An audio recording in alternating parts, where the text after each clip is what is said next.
Qanday kuchli ayollarmiz a?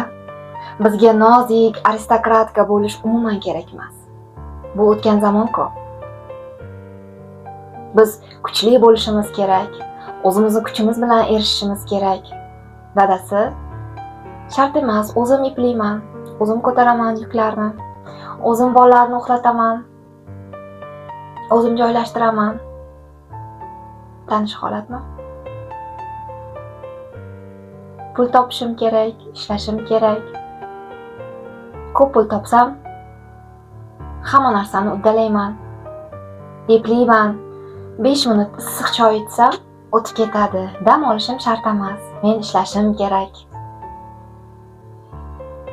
Biz juda ko'p eshitganmiz. Ayol kishi ojiz bo'lishi kerak. Ayol kishi yordam so'rashni ham bilishi kerak deya. Balkim bunda chuqur ma'no bordir. Bir o'ylab ko'ring. Lekin hozirgi hayotda bu mumkin emas. O'ldirib tashlamaysizmi? Chunki uy qilishim kerak, to'y qilishim kerak, mashina olishim kerak, ko'p pul topishim kerak, o'zimga qarashim kerak. Tanish holatmi? Qizim esa menga xuddi qahramonga qaragandek qaraydi. Chunki u ham bir kun kelib katta bo'lsa, menga o'xshab tinmay mehnat qiladi. Men uddalayapman, zo'r uddalayapman. Xudo haqqi, rostdan ham uddalayapman. Hatto o'zim yaxshi ko'rgan mashg'ulotlarimga boryapman, hobbiyim bor. Ammo bir kun keladi, yoshlik ham doimiy emas. Kuchingiz, quvvatingiz ketadi, dard kelishi mumkin hayotingizga, muammolar kelishi mumkin. Vrachga borganingizda, oldinroq qayerda edingiz deganida, siz uchun hozir juda ham muhim bo'lgan ishlar o'z ahamiyatini yo'qotishni boshlaydi. Hech nima joningizga jon bo'la olmasligini anglaysiz. Bilaman, qizingiz dunyoyingiz. Shuning uchun ham bugun qizalog'im yodingda bo'lsin. Ba'zan ojiz bo'lish ayb emas.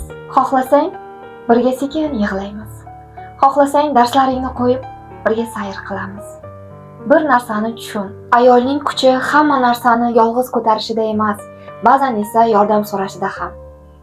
Mening yuklarimni hech kim ko'tarmadi. Sen esa aqlliroq bo'l. Yordam so'ra. Yoningda aka, ukang, yaqinlaring bor.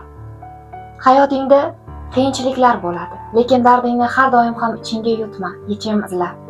Va bir kun o'zing ham qiz farzandning onasi bo'lsang, qizingga faqat kuchli bo'lishni emas, ayol, ojiza, sevimli bo'lishni ham o'rgat. Qanday kuchli ayollarimiz a? Ba'zan esa juda